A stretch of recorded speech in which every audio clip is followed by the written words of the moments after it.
to record it, everybody. So if you have to jump off or don't understand something, let me know, and we'll go through that. But we'll give it a time. Did you get to Ignite today, Lindsay, or are you just working from home today? No, I have team meetings on Monday, but I do have some good news. I submitted my first offer over the weekend. You did, and you didn't call me. I'm so impressed.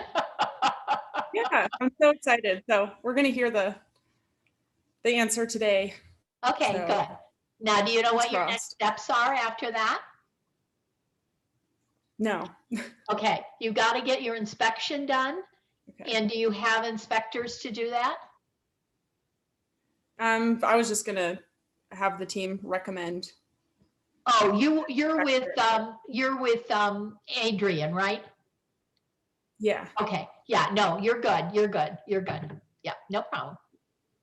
So Yeah. it's not a problem. So we'll see if anybody else wants to come in and join us shortly here. And I think it's going to be a snowy day today.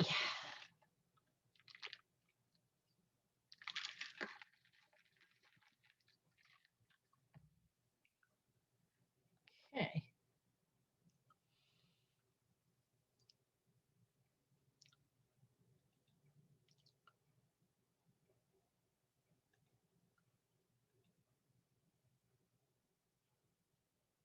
Bailey, let me in so I can share here, okay?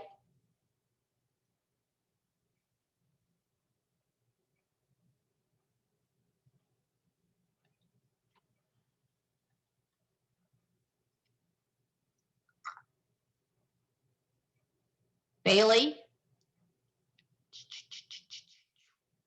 I might have to call her. She might, oh, come on, guys.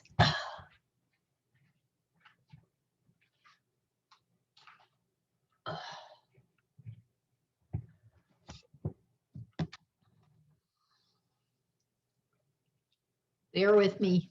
We have to record, so when we record, it's a little bit more difficult for me at this end.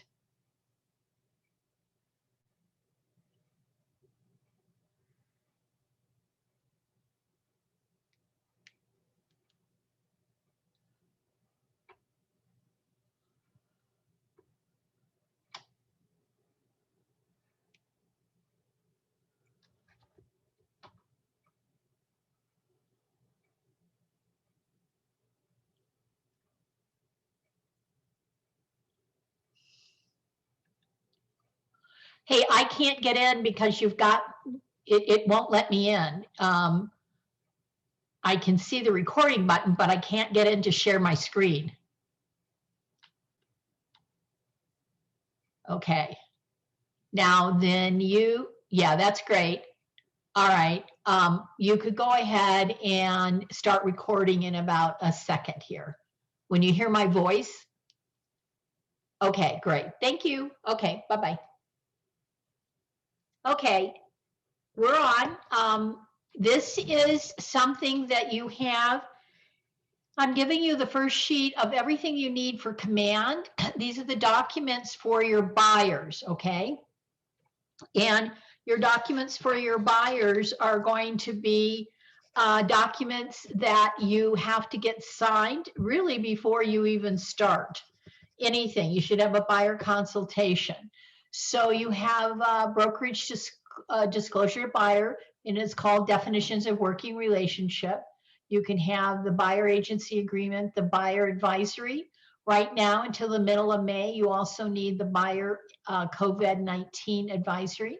If you're changing your status from buyer broker or to buyer agent to seller, you're going to do a transaction, you must change to a change of status document, and it's in your CTME or in your DocuSign. Once you put your house, as you go through putting a house under contract, you've got a lender letter, you've got the the public printout from where it says active. You go and it should say under contract. You've got the realist information that comes from Realist in RE Colorado, because that is the one that tells you the name of the seller, the legal name, the address again, the property legal name, and that will help you put the information into your contracts. There could be a counter from the listing agent. You want a copy of the earnest money check and receipt. You have in your documents a money receipt that a title company or an agency will sign. You need your inspection, objection, and resolution. At this point, this is where you go ahead and upload your documents. You've already had your buyer sign the property disclosure, square foot disclosure, source of water, closing instructions, lead-based paint if it's needed, all in any amend extents. Might be a post-closing occupancy. It could be that you have a commission for sale by owner new construction, or you might even have a short sale addendum. We haven't got that yet. Then you go to command and commission request. After you've got your docs uploaded, then you go into commission request, and that's where you put your commission request, and it breaks everything down. I think Amy has sent a document or email on that, a video on that. All documents from the title company you want to upload into the closing folder, copy of the checks or distribution sheet, and the MLS sold sheet. That should be done within 48 hours after closing, as long as the listing agent has uploaded the sold information, okay? And when you close, checks need to be in the office by 48 hours after closing.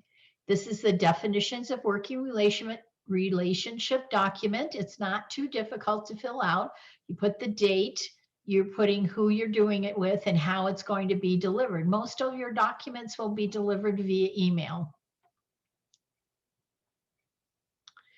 So now this is the buyer agency agreement that you fill out when you talk to a buyer. It's the first document that you talk to them about. You end up stating in a buyer's consultation, how we work here in Colorado is I'd like to represent you as a buyer's agent. You always check the 2.1 for multiple person office. Then you have the buyer's legal names in here. You want to be sure it's legal, because when you write your offer, it'll auto-populate into your documents. Then this is Keller Williams Real Estate LLC, and your name. That'll be auto-populated either in DocuSign or in CTME. Please remember 3.4 is what you need to put into all buyer agency agreements. Buyer's next residence, whether from MLS, multi-listing service, a FSBO for sale by owner property, investment property, or new home builder. You could also put land in here if you want. That land doesn't apply too much, but every once in a while it does. On paragraph 3.6, you have a beginning and ending situation. You always want to have the beginning and ending date. And the way today's marketplace is going, I would tell you to try to do at least 6 months and maybe a little bit longer, because what happens is depending on the price point everybody's in, you will end up having multiple offers. And those multiple offers could be as many as 20 or 30, and depending on the sweet spot of what you're doing. So if you've got a buyer who's somewhere between, say, 3 and 550, you're going to put many, many, many offers in, because sometimes you'll lose out in cash, sometimes you'll lose out in appraisal gaps, sometimes you'll just lose because it's not a high enough price for a seller. So at this point, you've got to make sure you put at least 6 to 9 months in here, because it's a long time. And even if you're over that, I would say no less than 6, because you're not going to find a house. We have so little inventory on the market. Now, as the year goes on, it could improve, but for now, that's what I would put in there, okay? Now we're going to go down to paragraph 3.8.2.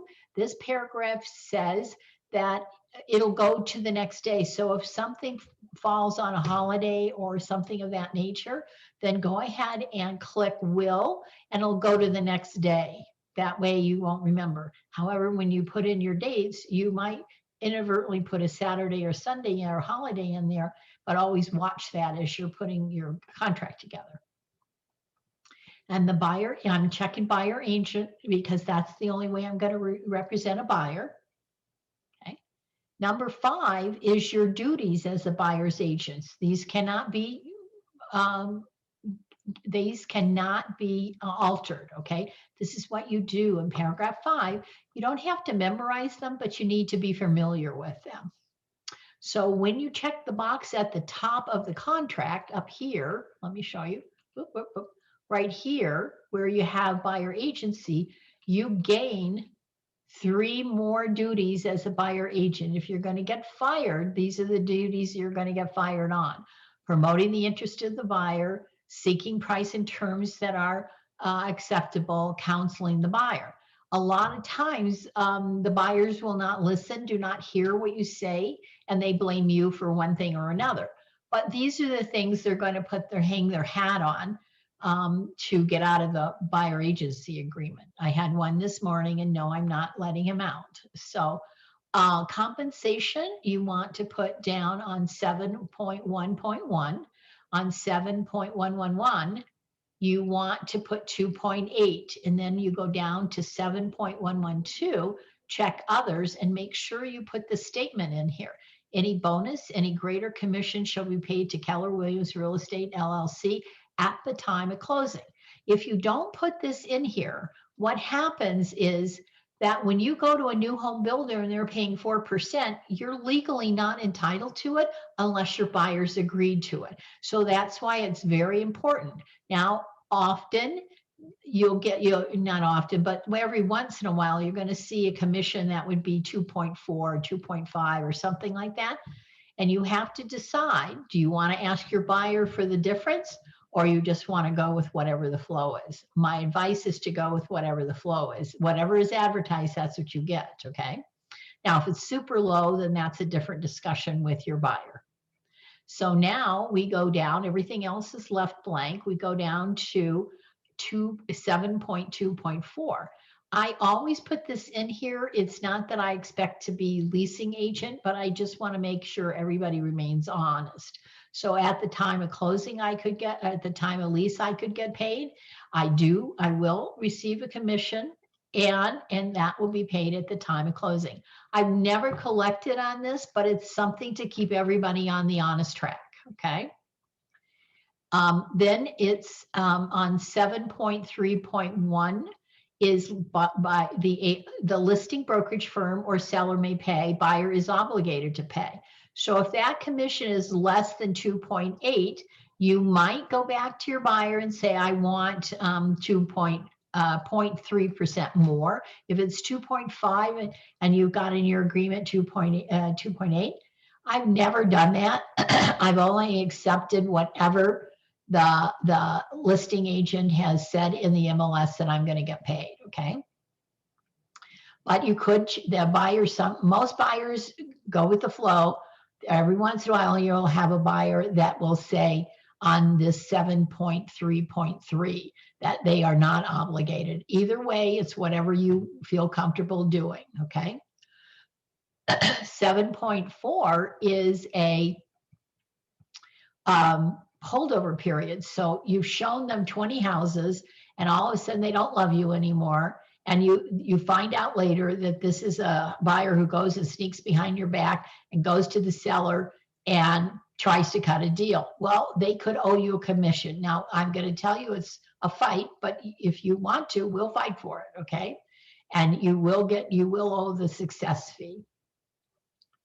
On paragraph 9, that means that, excuse me, that they are not currently engaged in a commitment with another agent. So in other words, they don't, excuse me, they don't have a buyer's agent agreement with anybody else. They're only with you at this time. And getting out of the buyer's agent to release a buyer from that if you call me and say, no, I showed them 50 houses and they're not going to work with me, they're not listening, sometimes it's okay to let them go. But like this morning when well, this has been going on since actually Saturday, excuse me. I was not inclined to let that buyer go away. Ultimately, the agency agreements are with the agent, with the company. So sometimes it's not worth keeping a buyer. Sometimes it is. Sometimes you want to fight for them. Sometimes you don't. My advice is try not to fight with them and just release them, but sometimes it isn't. It is not always a workable situation. So that's why you call me and let me know. All right. The right to cancel is the buyer. Right to cancel is also the agent's. So if this, for some reason, this is a very difficult buyer and you don't want to work with him anymore, then you have the right to fire him, just like they have the right to fire you. So you want to think long and hard about that, because most people get along well, but every once in a while you have one that doesn't.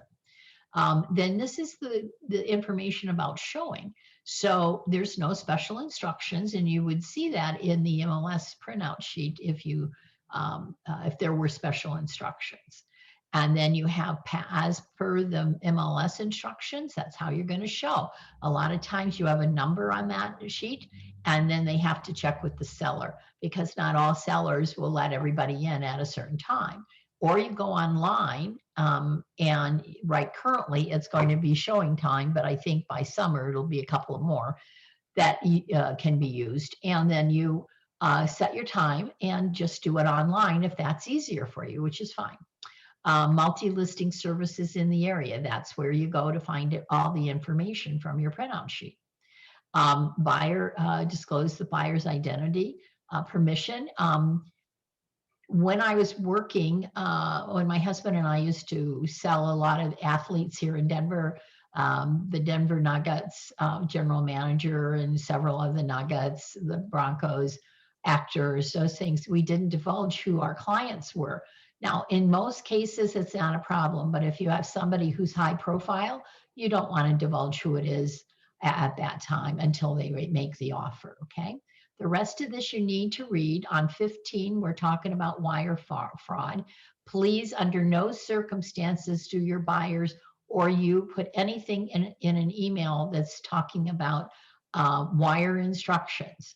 Wiring instructions will come from the title company, and the buyer is to talk to the title company so that they know exactly how they're supposed to proceed when wiring instructions. You put nothing in an email ever, and the buyer should be warned, never put anything in the email either, because those are trigger words that fraud people jump all over instantly. So everything could be done by telephone, okay, right now. And you can't discriminate. You recommend legal counsel. If there is a dispute, then you have to go to mediation. You could be attorney's fees. And no, in additional provisions, you might put down who your transaction coordinator is. If you have one. If you don't, then put none at this time. Then on 22, you put down what other documents attached to this. It's buyer advisory, definitions of working relationships. And then the rest of these are just talking about delivery encounters and things like that. So your information should appear here, whether you do CTME or DocuSign. And that should be automatically set up when you do your information. All right, buyer advisory is coming from our attorney. This is an advisory that gives information about earnest money, about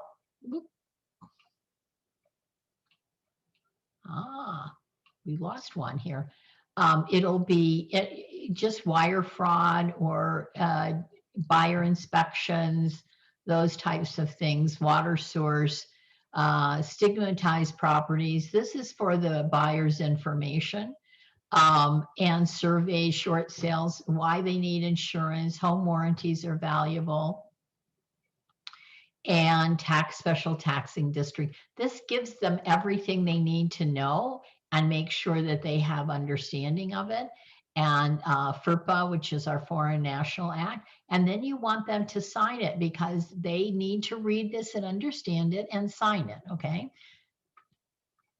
So now we go down to our buy-sell contract.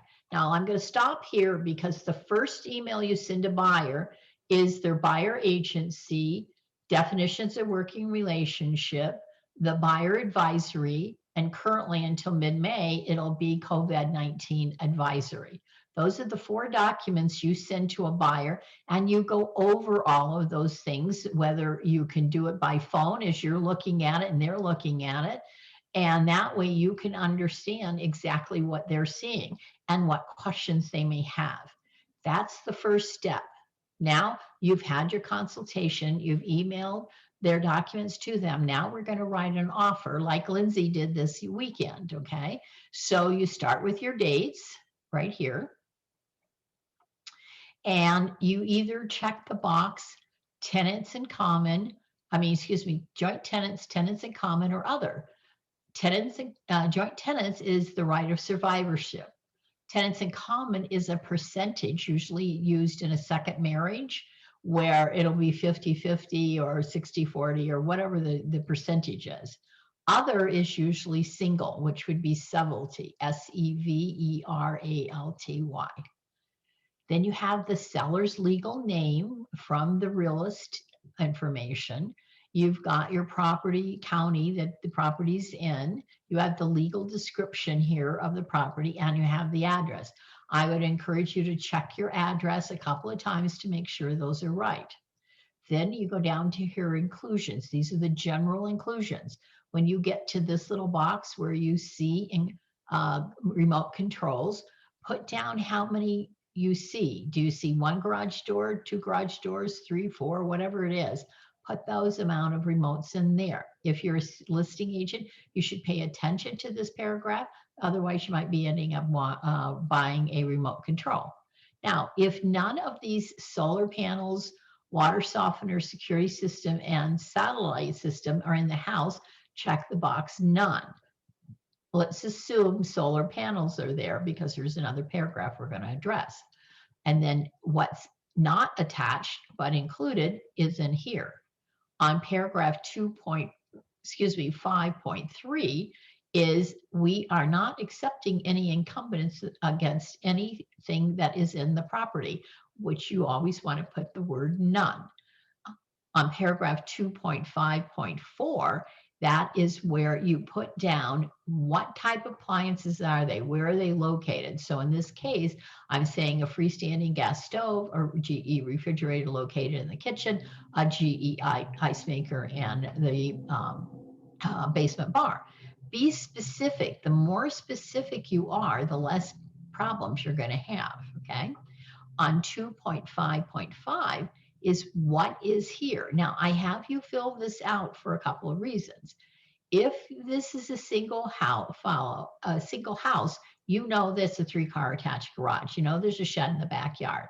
But if you're writing it for a condo or a townhome, you don't know that there is not, there may be a reserve spot and it may have a number. There may be the closet off the balcony is their storage facilities. So be specific in what you're putting in there, okay?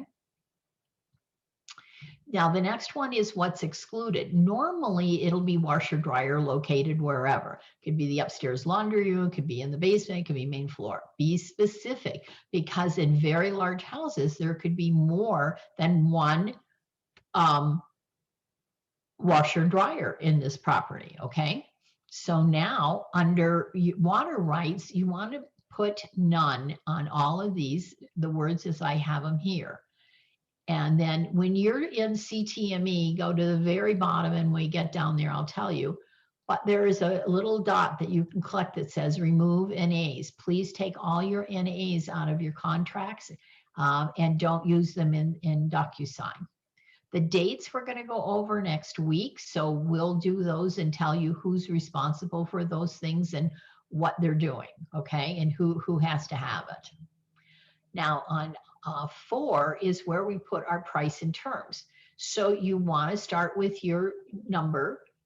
You know the earnest money because you've got your MLS printout sheet. You know it's going to be $3,000. You also know that the buyer is going to put 20% down. So that's the cash at closing. It does not include closing costs here. This is just the cash at closing. So now the left side at 350 has to add up and the right side has to add up, okay? In this case on 4.2, we don't have any seller's concession. So make it clear, we have 0. We don't have any seller's concessions. The earnest money, and that'll tell you on your MLS printout sheet, is going to be in the form of a personal check or a wire, and it's going to go to land title or go to an agency. Write that, and that comes off your MLS printout sheet. This will tell you if return of earnest money, and everybody has to have good funds. And if you're going to get a loan, here's what kind of loan you're going to get. So on 4.5.3, please only check one and check with your lender to find out which one is the best. So if you start with conventional and you change to FHA, there could be some costs involved, anywhere from about $50 to about $350. So make sure you know whatever they're going to do. If they're going to think about changing something in the future, the sellers are not going to be willing to pay for those changes. So you raise your hand. If you're the agent, you'll probably end up paying for it.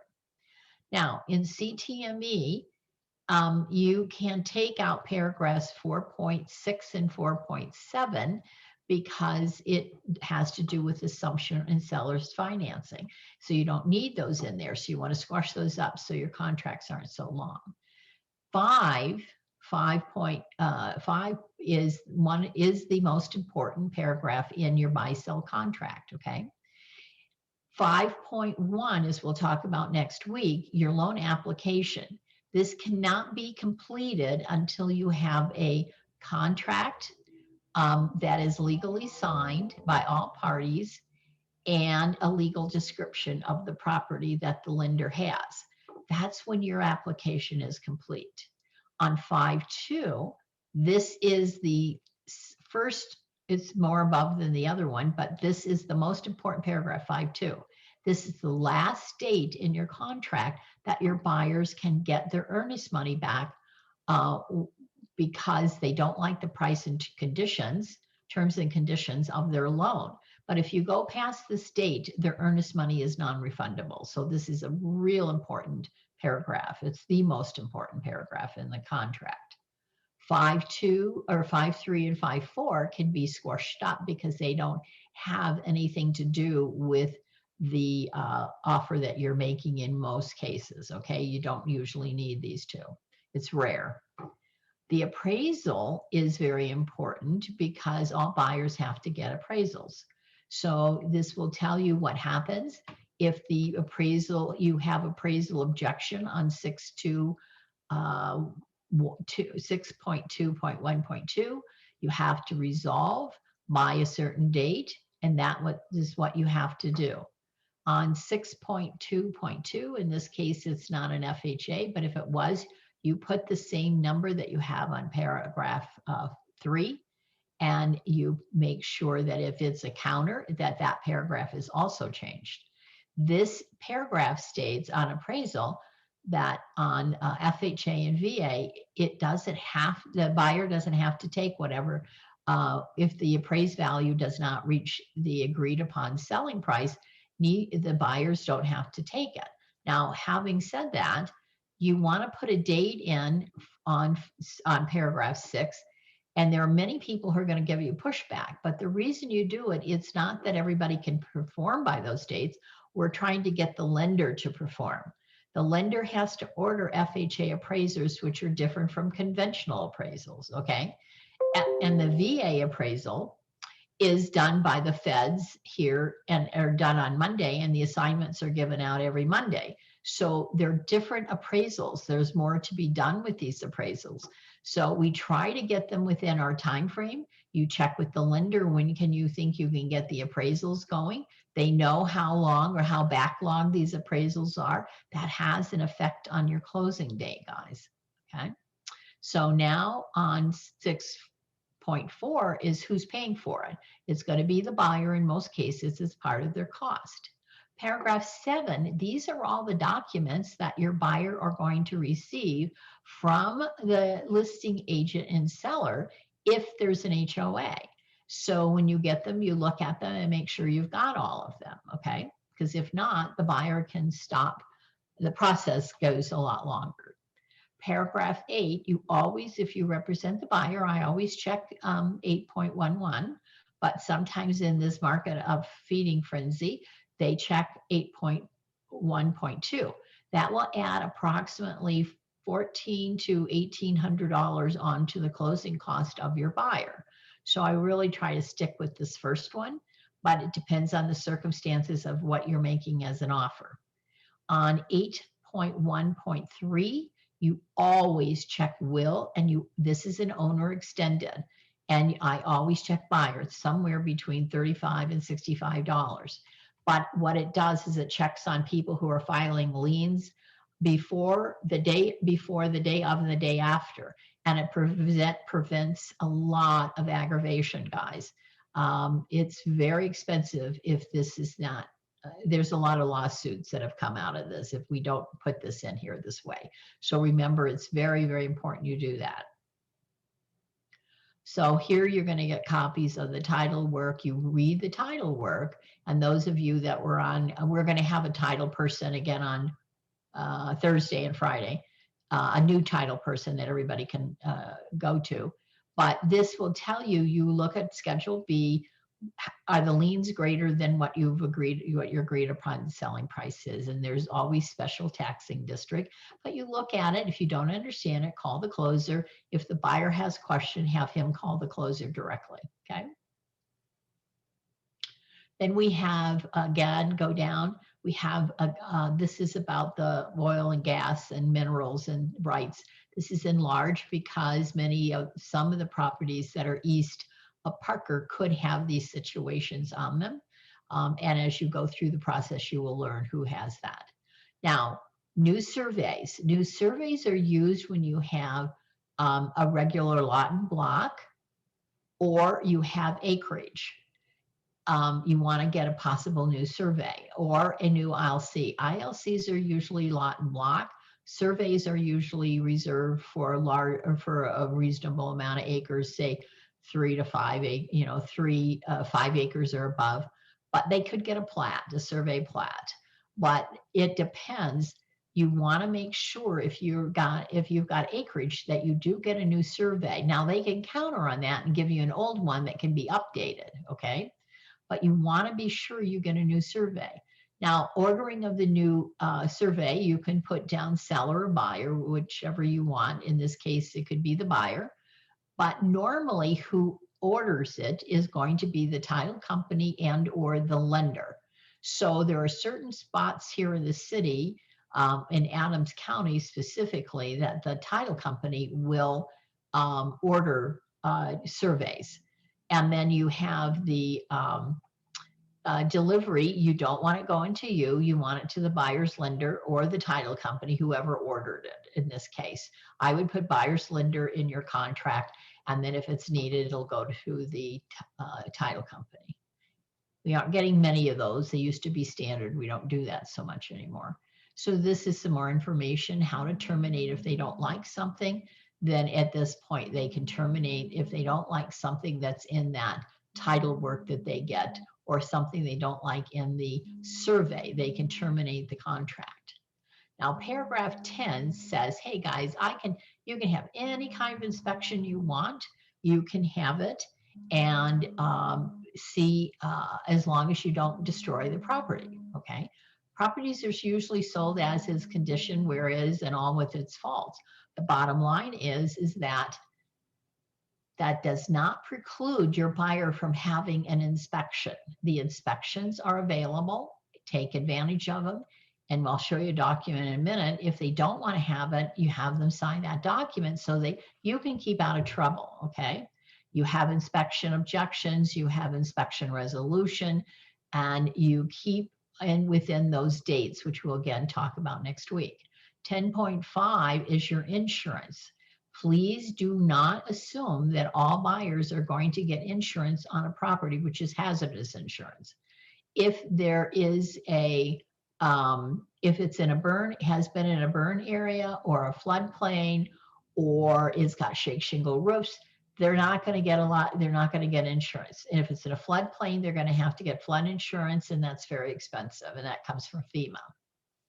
But you put a date in there and everybody checks with their insurance company as long as all parties have signed the contract, and it's checked by a central checking facility called the Clue Report. That will know if there's been any claims against the property. Okay. So now we go down here on paragraph 0.6.1.11. This is where if you have a lease, like for solar, you put down that the lease agreement for the solar panel for buyer to review and accept the said lease. This is because the solar companies or any kind of leasing company has a situation where the buyer has to qualify for these leases. And if they qualify, and it could throw their debt to ratio off with the buyer or with this, excuse me, the lender. So they need to look and review this, and they need to see what the qualifications are for them if they assumed it. If the buyer doesn't like what they see, they can get out of the contract on that, or they can go and say to Mr. Seller, you have to pay it off at that time. You don't put any stuff in here about manuals for the refrigerator or things like that. That can go in additional provisions. So then you go through here and you go down to 10.8, which is about, yes, acknowledge that the seller, you don't get the seller's property disclosure or source of water at the time of offer. You usually get them later. So you can put does not. If it doesn't have a well, check that box. If it does, you're going to have to put a well permit number in here, okay? Now we've got any existing leases, you need to put that in there. Generally, that's not going to apply right now.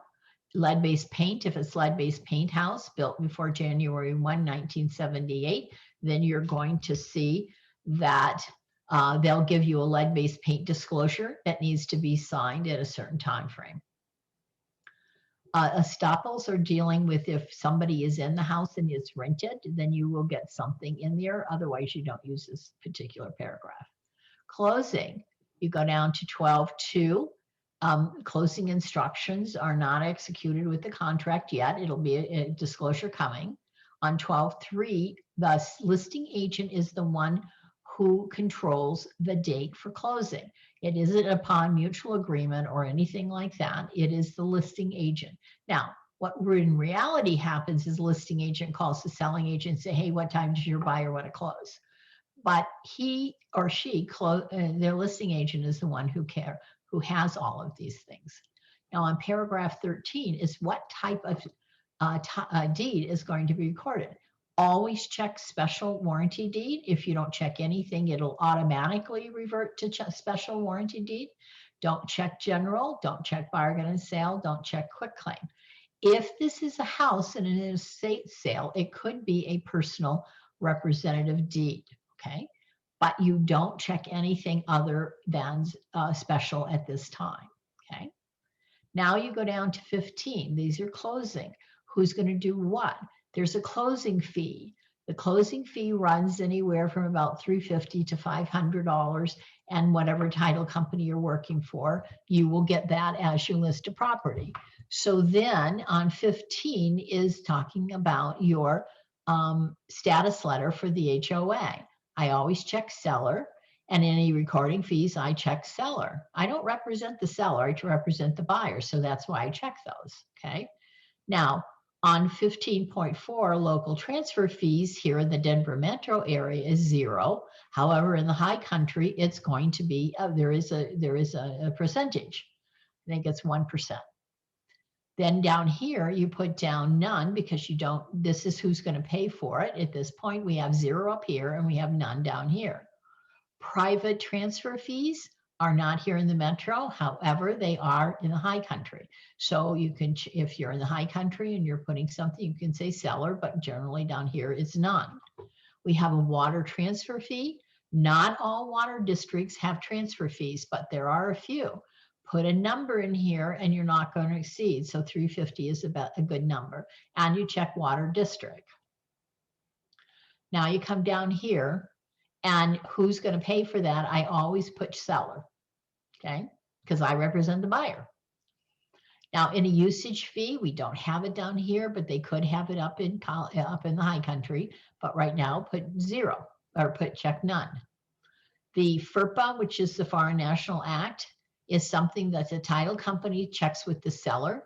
If the seller doesn't pay it properly and he's a foreign national, the buyer may be obligated for it. So it's real important to find out that are the sellers a foreign a non-citizen. You want, when you're listing it, you always ask, are you a US citizen? And then when you're on the selling side, you want to check if they are not a US citizen, has the proper documentation for FERPA, and you check with the title company on that.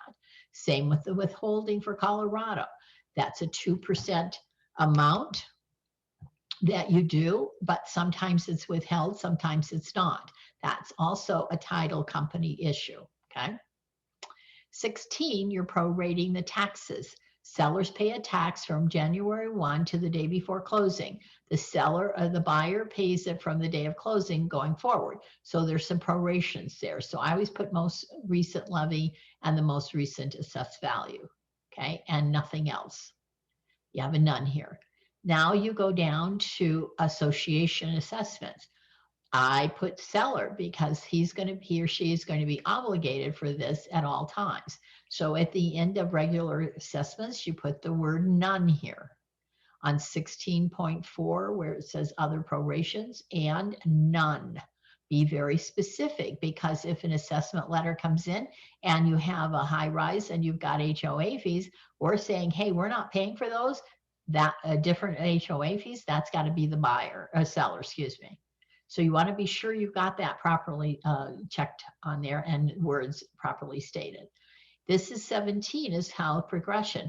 I want to make it painful for a seller not to, make sure that the seller gets out on time. I make it painful. I want it to be $500. Now you might get a counter on this. If it's a vacant property, you can put $100 in there. But when it's occupied, I make sure that I put enough money in there to make sure the seller's going to get on time. Whether we do a post-closing occupancy or not, which is this document right here, this checkbox. If the box is checked, buyer and seller agree to do post-closing occupancy, which means that the seller can't get out of the property on the day of closing. That's great, but we put together post-closing. Sometimes you don't have any fees on it. Sometimes you do. Sometimes you don't charge anything per day. You might give it to them for free 2, 3, 4, 5 days. Usually do, but anything past that, you can decide if you want to ask for per day, depending on what it is. In today's competitive market, you might just eat the 2 months at this point. 18 is talking about whether it's going to fall on a holiday or not. So you can go will or will not, whatever works for you. So 19 is telling you about walkthroughs and insurance. When you do a post-closing, I think it's paragraph 13, the seller has to have renter's insurance on this property on the day of closing, okay? And this is important that this is read, the buyer reads it, understands it, because if there's damage, you also want to have a walkthrough anywhere from 24 to 48 hours prior to closing. Take pictures of that walkthrough if the seller is not going to be vacating the premises. And if they are vacating the premises, take pictures anyway so you can see what it looks like after they moved out. Also talk about a home warranty. When you're doing your inspection objection, you might want to ask for a home warranty on the property, even though everything's working okay. You might want to ask for a year. That's $350 to $450 a year. And you can ask the seller to pay for that. 20, you don't check anything in 21. 20 is about attorneys. 21 is just don't ever check specific performance. That's a very unusual circumstance that you do that. 21, 23 is about mediation. What happens if 24 is about an earnest money dispute? What happens if one party or the other terminates? Then you have any agreement, what happens here? Then you have delivery of your contract. Now you go how it's going to be delivered and that type of thing. Everybody has to have good funds, 29. Everybody has to have good funds come to the table. 30, you don't put a whole lot of stuff in here. You want to just inform the listing agent that you have a transaction coordinator, her name is this, and who's going to pay for it, okay? 31.1 is what you put in here under earnest money, check, water source addendum, and lead-based paint if it applies. You also you do closing instructions, you can move up here, okay? On 31.2, you can say seller property disclosure and square foot disclosure. Those are all the things that the buyer has to sign at the time of offer, okay? So now we have the signature. This is paragraph 32. You want to check, it got cut off, but you want to check the first box up here, and then your buyer's agent, you're being paid by the listing. This is signatures, but this is actually this number right here where it's, I'm sorry, up here where it says brokerage firm license. This actually is the brokerage firm's license number to put in your contract, okay?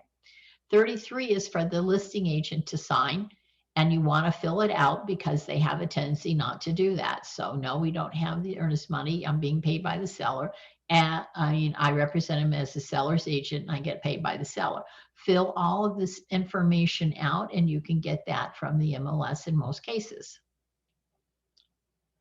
This is a post-closing occupancy.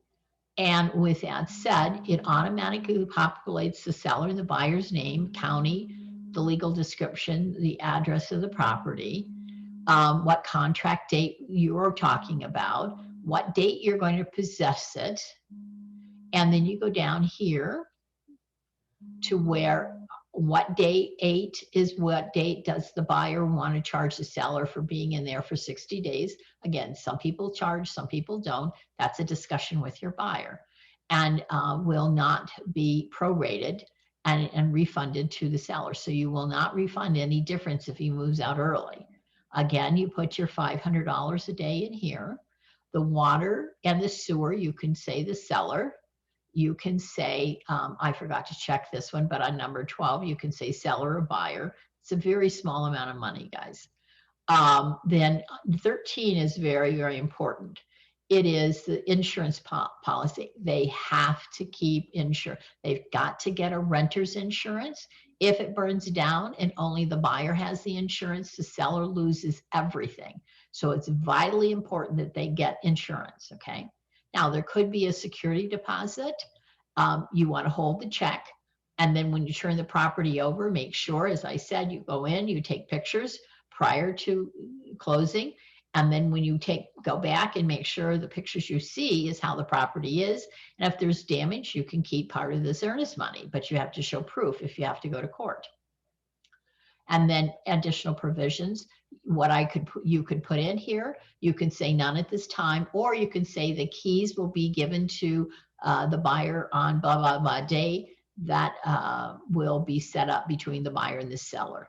Okay, you make it clear you're not in it, but the buyer and seller can agree to turn the property over on March something or other I had in here. So whatever date that is, that would be, it's nice to have it explained in here just so you know who's going to do what, okay? Then everybody signs, and this goes with the offer. So you have your contract and your post-closing occupancy if needed, and that information comes from the listing agent. Hey, do they need a post-closing occupancy? Yes, we need it for 4 days. So in that case, other than getting insurance, there probably would be no rent or security deposit. This is your earnest money receipt. At the bottom down here, you put your copy of the check and the title company signs for it. You send a copy to your buyer, copy to the title company. So if for some reason there's going to be a termination, you have notice to terminate. You can check under like, usually if you're going to terminate, it comes into the property inspection issues here. Or it could be even appraisal, but most of the time it's property inspection issues. So you go through that. Along with the termination, you send the earnest money release document. This one the buyer signs because he's asking for the release. I'm sorry, this one is only signed by the buyer because he's asking for the release. He's the terminating party. Down here, this is the document that all parties have to sign before any checks are released at this point, okay? Okay, related title objection. If you have a title objection, this is the document that you use. And let's say it's due diligence or off records or some other thing you want to put in here. But this is the document you object to title. Again, buyer sign it and send it over. This is the document that you use when there's an objection on the value of appraisal. So, okay, we agreed to 450,000 and the appraisal came in at 430. So there's a 20%, $20,000 difference. So you send over the appraisal to the listing agent, you object to it, your buyer signed it. So what you want to do is try to work out, are we going to go forth? Or are we going to do an amend extend that's got a different price point?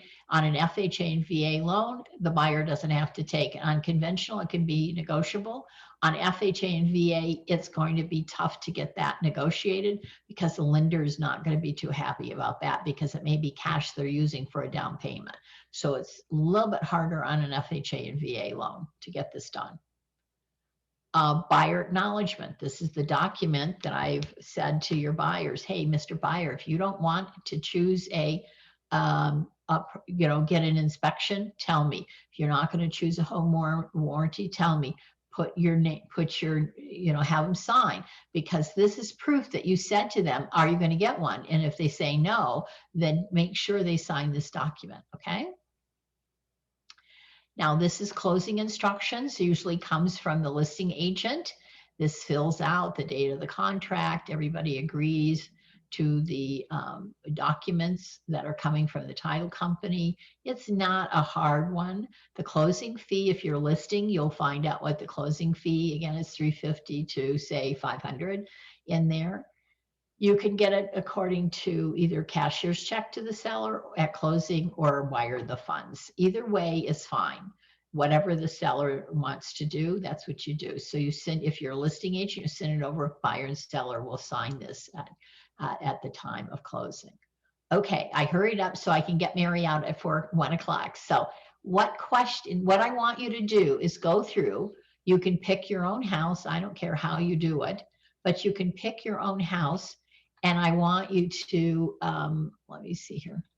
I want you to write a buy-sell contract. I want you to go through all the steps that you need to use your own house or your sister's, brother's, whatever relative you got, and put one together. Now, Lindsay, I know you put one together already. You've got your samples, so you know what you should or shouldn't do. But Mary, use your house, put one together. I'm happy to review it, and we can tweak it along the way.